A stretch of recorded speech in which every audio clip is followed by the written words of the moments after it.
이종섭 주 호주 대사 갑자기 귀국을 했습니다. 이유는 방산협력 공관장 회의.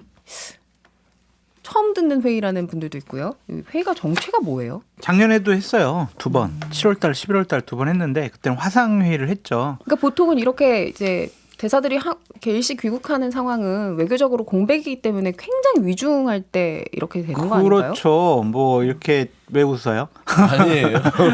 그래서 상당히 좀 이례적이다. 그래서 결국에는 이종섭 대사를 위한 공관장 회의가 아니냐. 이런 의심을 받는 것 자체가 하여튼 대통령과 국민의힘에 불리한 이슈다라고 볼 수밖에 없죠. 근데 이렇게 귀국하기 전날인가요? 뭐 전전날인가요? 한동훈 위원장이 다 해결됐습니다라고 했잖아요. 다 해결됐으면 좋겠습니다. 이렇게. 좋겠습니다라는 의미예요. 그게 빠져 있는 거죠. 정신승리하고 싶습니다. 이거지 뭐. 그래서 이 사건과 관련해서는 언론에서 지속적으로 문제 제기를 할 것이고 민주당과 조국혁신당에서도 지속적으로 자신들의 선거 호재로 계속 이슈 제기를 할 거기 때문에 끝날 때까지 국민의힘과 대통령에게는 상당히 악재가 될 것 같습니다. 아니 개혁신당은 왜 빼놓으세요? 개혁신당도 문제 제기하고 계세요 지금? 그럼요. 정권심판 얘기하고 열심히 있잖아요. 하고 있는 당이 개혁신당. 정당 죄송합니다. 정책위장이 아주 예리하게 문제 제기하고 있습니다. 아니 박정훈 대령의 재판과 관련해서도 제일 열심히 하는 당이 맞습니다. 개혁신당인데요. 죄송합니다. 그리고 이준석 대표가 박정훈 대령 만났잖아요. 네, 맞습니다. 같이 이렇게 네. 행진도 하던데요. 그러네요. 아무튼 이제 죄송합니다. 한동훈 위원장이 다 해결됐다라고 얘기는 했는데 뭐 공수처가 소환 조사를 당장은 못하겠다고 밝히면서 이거 뭐 수사를 당장 못할 것 같은데 뭐가 해결됐다는 건지. 해결이 안 되죠. 사실은 제가 이종섭 대사 귀국했다라는 뉴스를 보고 아니 이 상황 이 시점에 제가 당장 드는 의문이 이거 총선 전에 호주 못 돌아갈 텐데 라는 생각이 들었거든요. 근데 만약에 총선 때까지 호주로 못 돌아가는 상황이면 대사가 20일 이상을 비우는 상황이 만들어져요. 아니 그러면 20일 이상 비워도 되는 자리였으면 왜 그렇게 급하게 임명해갖고 갔어요. 그러니까 앞뒤가 안 맞거든요. 그래서 이게 지금 전략적으로 그 옳은 판단을 하고 귀국을 시킨 건가라는 의문이 당장 들었거든요. 제가 보기엔 이게 해결이 전혀 안 돼요. 이 상황에서 지금. 한 위원장도 외교 결례라는 표현을 쓰기까지 했어요. 언론 조사 받을 게 있으면 이거 마무리하고 가야 된다고 했는데 못 갈 거라고 보시는 거네요? 저는 총선 때까지 못 돌아갈 거라고 생각해요. 그렇죠. 저기 이종섭 대사 측에서도 4월 25일 정도를 못 박았더라고요. 그때까지 머물면서 공수처 수사를 받을 거니까 나에게 빨리 소환 통보를 너희들이 정리해서 통보해라 이런 식이에요. 근데 참 무도한 게 외교 결례까지는 좋은데 국민들한테 결례를 끼치는 거 아닙니까? 이런 식으로 되면 본인들 스스로 내로남불을 증명하는 게 예전에 송영길 전 대표, 이재명 대표 검찰 소환 빨리 해달라고 막 우리 이쪽에서 얘기를 할 때 정치적인 어떤 그런 정치 검찰 하지 말아라 하면서 이제 얘기를 했단 말입니다. 그때 한동훈 비대위원장이 법무부 장관 지어줬을 거예요. 그거는 당신들이 수사받는 사람 일정을 정하는 게 아니라 그 수사 기관에서 조사의 일정에 맞춰서 부를 것이니까 그런 말 하지 마 했거든요. 그러면 왜 이종섭 대사는 그런 게 적용이 안 되죠? 굉장히 말하면 본인들은 굉장히 특혜받는 사람들이라고 생각하는 것 같고요. 이거는 앞뒤를 맞출 수가 없는 건입니다. 뭘 하더라도. 그러니까 방위산업 제1공관장 회의를 뭐 어떻게 눈 가리고 만들었다 하더라도 국민들은 이미 알고 있죠. 이거 그냥 억지로 뭐 하나 핑계거리 만든 일정을 만들었고 귀국 자체가 수사받으러 온 거고 그래서 여론이 안 좋으니까 이거 일단은 들여와서 한동훈 비대위원장은 다 해결됐다. 정신승리를 하지만 국민들은 비웃고 있는 것이죠. 근데 저는 가장 우려스러운 것들이 대통령실과 공수처 그때 한번 붙었어요. 그렇죠? 공수처가 이 출국 금지에 대해서 용인한 바 없다라고 했을 때 대통령실이 그럼 빨리 불러서 조사해라 이런 식으로 얘기가 나왔었던 걸로 기억하거든요. 그런데 공수처법 3조 3항에 보면 대통령과 대통령실은요 공수처에 대해서 자료 요구뿐만 아니라 의견 개진을 하면 안 된다고 법적으로 돼 있는데 이 윤석열 정부는요 늘 법 위에 있습니다. 그게 가장 큰 우려다라는 측면에서는 이게 매를 더 붙여서 눈덩이처럼 커지는 상황이다. 해결 불가다 저는 보고 있어요. 참 말씀 잘하시네요. 죄송합니다.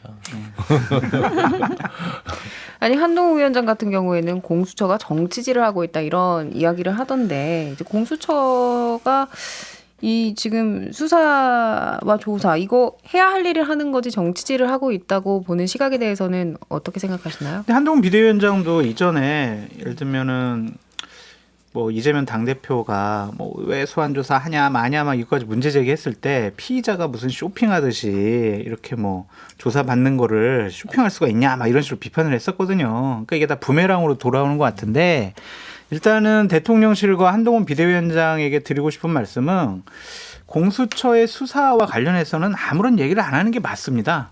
이거 하면은 또 비판받을 수밖에 없고 법 위반이 될 수밖에 없고요. 또 국민들에게 아 맞아 이종섭 호주대 사건이 있었지. 해병대 채모상병 사망 사건이 있었지. 이거 뒤에 누가 뭐가 있는 거지? 계속 의심할 수밖에 없거든요. 그래서 저는 제발 언급 좀 그만하시라 그렇게 말씀드려요. 저는요, 이 세 분 말씀하시는 거 뭐 반박하기가 좀 궁색하기는 해요. 한데 저는 그 대신 이제 공수처에 대한 비판을 좀 하고 싶은 것이 예. 이 건을 이종섭 그러니까 전 국방장관을 공수처에 고발한 시점이 작년 9월이라고 하더라고요.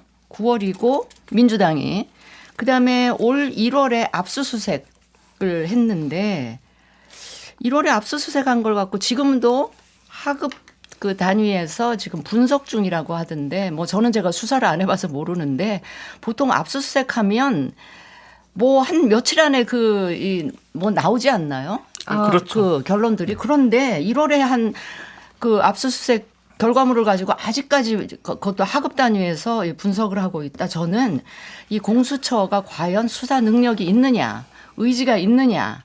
너무 무책임한 것 같은데 그렇게 생각을 하다 보니 이게 태생적인 한계가 있는 것 같아요. 공수처가 애초에 만들어진 과정도 막 패스트트랙 태우고 그냥 막 이렇게 그렇게 막 했는데다가 초대 공수처장이 판사 출신인가 그랬죠 아마. 예. 네. 그런데다 그때 이 수사진들 숫자도 적은 데다가 뽑은 사람들도 다 수사 경험이 별로 없는 이런 사람들만 소복이 뽑아놓고는 뭐 이래 놓니 지금 공수처가 이 큰 건을 들고 어찌할 바를 모르고 양당의 막 눈치만 보고 있는 거 아닌가 하는 의심을 하게 되고요. 그래서 지금 이종섭 대사는 들어왔음에도 불구하고 공수처가 이 대사를 불러야 할지 말아야 할지 언제 불러야 될지 뭐 이런 거에 대한 판단을 못하면서 이런 얘기는 할 수 있을 것 같아요. 총선에 영향을 줄 수 있으니 총선 이후로 미루겠다. 그렇죠. 뭐 이렇게 되면 그거는 결국은 이 건을 총선에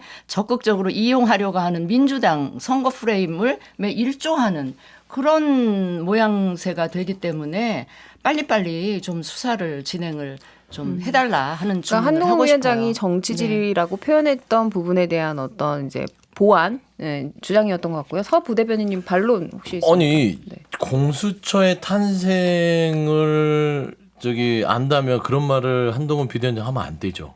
그러니까 검찰 자체가 대통령이나 고위공직자에 대해서 그리고 본인들의 어떤 잘못에 대해서 관대하다 보니 공수처를 만들었어요.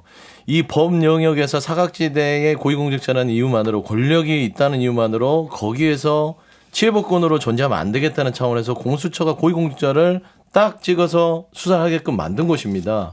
근데 공수처가 정치질을 한다는 것은 왜 우리 고위공직자들이 하는 일에 대해서 감나라 배나라 하는 거냐라는 것이고 두 번째 검찰이 이 대한민국 역사에서 어땠습니까? 정치 검찰이 5명이 있었기 때문에 공수처가 탄생한 거예요. 본인도 검사 생활을 10수년을 했으면 검찰이 어떤 정치질을 했는지 가장 잘 알 거예요. 그런데 그 정치질을 잘하는 사람이 공수처를 보고 정치질을 한다? 이게 뭐냐면 대통령실이 결국에는 공수처에다가 수사 빨리 하는 거와 집권여당의 대표가 하는 얘기랑 똑같은 겁니다. 수사 가이드라인을 주는 거예요. 공수처의 수사가 정치행위다. 정치 공작이다 하는 거잖아요. 굉장히 대단히 부적절한 부분이고 저는 이 한동훈 비대위원장의 말에 어폐가 있는 게 공수처는 당연히 본인도 검사를 해봤잖아요. 공수처가 지금 수사하는 것은 최수근 상병에 대한 수사 외압입니다. 그런데 그 수사의 대상이 대통령실이에요. 공수처는 대통령실을 수사한다는 건 가장 대한민국에 정점이 있는 권력기관을 수사를 하는데 대통령실뿐만 아니라 그 꼭지점이 누가 있냐. 대통령이 연관될 수 있습니다. 아주 신중하고 하나하나 세심하게 실수하지 않게 수사를 해야 되는 사안이에요. 이거를 그냥 대충 해서 나중에 역풍이 불면 공수처의 존망까지도 따질 수 있기 때문에 이거는 신중한 그러니까 수사가 될 빨리빨리 수밖에 하라고 없다는 할 게 거죠. 아니다 이런 말씀이신데 당연하죠. 검사 출신이시잖아요. 수사 좀 해보셨으니까 전문가이신데 지금 뭐 수사 진행 상황 속도가 뭐 이례적으로 느리거나 한 상황입니까? 원래 기준대로 하면 대단히 느린 거는 틀림없는 사실이죠. 진 의원님 그래요? 지적이 맞아요. 왜냐하면 이렇게 늦으면 안 되거든요. 근데 문제는 뭐냐면 예. 그러면 요새 검찰은 빨라요? 검찰도 예전 같으면 한 달도 안 걸릴 사건을 3년씩 끌어요. 문제는 아니 저는 지금도 이해가 안 되는 게 이른바 경기도 법인카드 사용한 거 그걸 이제 누가 썼느냐 뭐 이게 사실상 횡령 아니냐 이거는요 한 달도 안 걸릴 수사예요. 네. 이거 지금 3년 끌고 있잖아요. 다 끌어요. 지금 대한민국의 수사기관은 옛날 같으면 상상도 못할 일들을 지금 하고 있는 겁니다. 옛날 같으면 아무리 복잡하고 큰 사건도요. 3개월 넘기면 그때부터 검찰 뭐 하냐 이런 얘기 나왔어요. 예를 들어서 노무현 정부 때 있었던 2002년 대선과 관련한 대선 자금 수사요. 이게 얼마나 복잡한 사건이에요. 그때 뭐 양당 모두 불법 대선 자금을 받았습니다만 금액도 많고 뭐 기업 연관된 기업이 한두 개가 아니에요. 대부분의 재벌 그룹은 다 대선 자금 뒷돈 됐어요. 이런 복잡하고 큰 사건도요. 절대로 3개월 넘기면 그다음부터 검찰이 욕먹었습니다. 대검 중수부 요새 뭐 하냐? 왜 이렇게 사건 오래 끄냐? 요새는요 3개월이 아니고 보통 3년씩 끌어요. 이건 공수처만의 문제가 아니고 안 하는 지금 거예요, 못 하는 검찰뿐만 아니라 아니 뭐 그동안 실력이 없어진 것도 조금은 있는 것 같은데 실력 있는 사람들 그거보다는 다 정치권에 와서 알겠습니다. 그거보다는 의지의 문제 같아요. 의지의 김영남 문제. 의원님이 검사 시절 라떼는 이 얘기를 했는데 라떼는 아니었다. 훌륭한 사람들이 다 정치권으로 와서 그래. 아니 MBC 보도에 무엇보다도 예, 능력보다는 의지의 문제라고 저는 생각해요. 네. MBC 보도에 따르면 이제 공수처 내부의 분위기는 좀 조심스러운 것 같아요. 뭐 지난 김관진 전 국방부 장관의 댓글 조작 지시 사건을 이제 언급을 하면서 그때처럼 될 수 있으니까 이제 조심해서 잘 이제 조사를 해야 한다 이런 취지로 주고받은 메시지네요. 요거에 대한 보도가 나오기도 했고 공수처가 확보했다는 등 이런 보도도 있었거든요. 그리고 지금 이 재판 상황을 좀 언급을 해드리면 지난 목요일에 박정훈 전 해병대 수사단장에 대한 재판이 있었죠. 여기에서 대통령실 고위 관계자와 해병대 지휘부 간의 여러 차례 전화 통화한 기록이 일부 공개가 되고 됐습니다. 그러니까 재판 진행 상황에 따라서 또 공수처가 그 일정에 맞춰서 좀 수사를 진행할 것 아니냐 이런 전망도 나오고 있는 상황이라는 점 짚어드리면서